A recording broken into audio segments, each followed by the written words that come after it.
میں ان لوگوں سے کہتا ہوں جو غیر اللہ کی پکار کو جائز سمجھتے ہیں، دیکھو میں فرقہ پرست آدمی نہیں ہوں، نہ میں کفر اور شرک کے کسی متعین شخص پہ فتوے لگاتا ہوں، لیکن آپ اپنی آخرت کی فکر کرو۔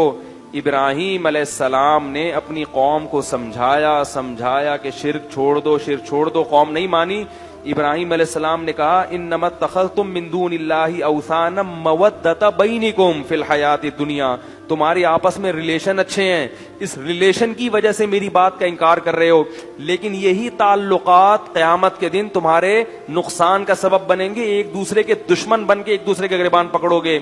اس لیے میں اللہ کا واسطہ دے کے ان لوگوں سے کہتا ہوں جو یہ کہتے ہیں کہ اللہ نے اپنے نبی کو بھی اختیارات دی، ہم نبی سے بھی مانگ سکتے ہیں، بزرگوں سے بھی مانگ سکتے ہیں، مزاروں پہ بھی سجدے کر سکتے ہیں، تو یاد رکھو کہ اگر آپ اپنی اس روش سے باز نہیں آئے، اور تو یہ بھی کیا ہے، یہ آپس کے مسلک پرستی، پیر پرستی، میرے دامت برکاتم نے کہہ دیا، ایسا نہ ہو کہ جیسے ابراہیم علیہ السلام اپنی قوم کو ڈرا رہے تھے تو وہ ڈر وہ تنبیہ ہمارے لیے بھی ہے کہ یہی تعلقات قیامت کے دن ایک دوسرے کے لیے عذاب بن جائیں گے۔ اللہ شرک کے معاملے میں بہت غیرت رکھتا ہے، وہ کہتا ہے نہ میں نے کسی کو اختیار دیا، لم یتخذ ولیا من الذل، نہ کسی کو کمزوری کی وجہ سے میں نے اپنا ولی بنایا، نہ وزیر بنایا۔ وزیر ہوتا ہے نا کہ کچھ کام آپ کریں گے، کچھ اختیارات اس کے پاس ہیں، کسی کو نہیں، بلکہ اللہ نے کہا قرآن میں مثالیں دی ہیں، ضرب لکم مثلا من انفسکم، اللہ فرماتے ہیں ابھی بھی سمجھ میں نہیں آیا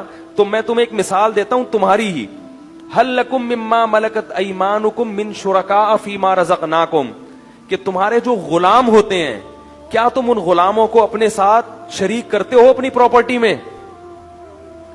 فرمائے کہ جب پراپرٹی جو کم درجے کی چیز ہے اور تمہارے غلام بھی کم درجے کے ہیں، تمہارا اپنے غلاموں سے اتنا اوپر رتبہ نہیں ہے جتنا میرا مخلوق سے اوپر کا مقام ہے، غلام بھی تمہاری طرح کا انسان ہے، تم اس کو شریک نہیں کرتے اپنی پراپرٹی میں، تو میں اپنے اختیارات میں اپنی مخلوق کو کیسے شریک کروں گا؟ جبکہ مخلوق کا جو مقام ہے، دیکھو ہمارا جو غلام سے رشتہ ہوتا ہے تو غلام بھی انسان، ہم بھی کیا ہیں؟ انسان، تو اتنا کم درجے کا نہیں ہوتا ہم سے، لیکن مخلوق تمام کی تمام اس کا تو اللہ سے کوئی اس لحاظ سے رشتہ، جو یعنی جنس کے لحاظ سے تو کوئی رشتہ بنتا ہی نہیں ہے نا، وہ مخلوق ہے، وہ خالق ہے۔ اولاد اور باپ کا رشتہ نہیں ہے، بھائی بہن کا رشتہ نہیں ہے، فرمایا انتم الفقراء الی اللہ، سب کے سب فقیر و محتاج ہو میرے، کسی کو میں نے کسی بھی اختیار میں شرکت نہیں دی ہے، سب اپنے پاس رکھا ہے۔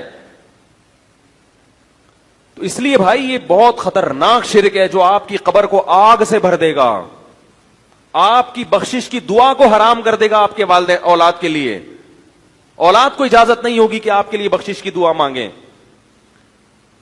اب بات سمجھ میں آئی کہ معجزہ الگ چیز ہے، اختیار دینا الگ چیز ہے۔ بالکل اس کی مثال ایسے ہے، بارش اللہ برساتا ہے، برسانے کا کام کس سے لیتا ہے؟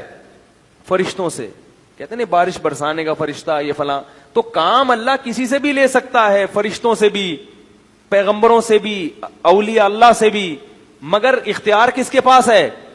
تبھی ہم بارش کی دعا، بارش کے لیے فرشتوں کو نہیں پکارتے، اسی طرح میرے بھائی بارش کے لیے پیغمبروں کو بھی نہیں پکارتے۔ فرشتے نے حضرت مریم کو اولاد عطا کی، قرآن میں آتا ہے، سمجھو اس کو اچھی طرح۔ جبریل آئے حضرت مریم کے پاس، مریم نے پوچھا کون ہو؟ فرمایا فرشتہ ہوں، انسان نہیں ہوں۔ کیوں آئے ہو؟ لِأَهَبَ لَكِ غُلَامًا زَكِيًّا، بیٹا دینے کے لیے آیا ہوں۔ تو کیا اللہ نے جبریل کو اختیار دے دیا کہ اولاد دیں؟ نہیں اختیار دیا۔ اللہ بیٹا دے رہے ہیں، پھونک کس کی استعمال ہو رہی ہے؟ بولو بھائی، جبریل کی۔ یہی وجہ ہے کہ جب بھی اولاد مانگی جاتی ہے کبھی بھی کسی فرشتے سے یا جبریل سے، بولو نا، نہیں مانگی جاتی۔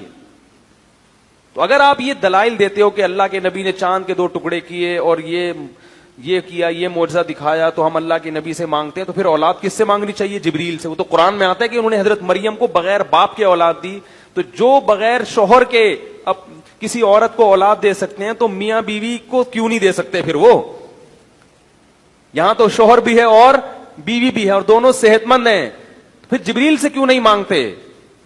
اسی لیے نہیں مانگتے، ہمیں پتا ہے کہ حضرت مریم کے اولاد کا ہو جانا جبریل کی قدرت کی دلیل نہیں ہے، یہ اللہ کی قدرت کی دلیل ہے۔ اور اس سے یہ بھی پتا چلا کہ یہ جو نسبت ہے کہ میں تمہیں اولاد دے رہا ہوں، یہ نسبت حقیقی نہیں ہے۔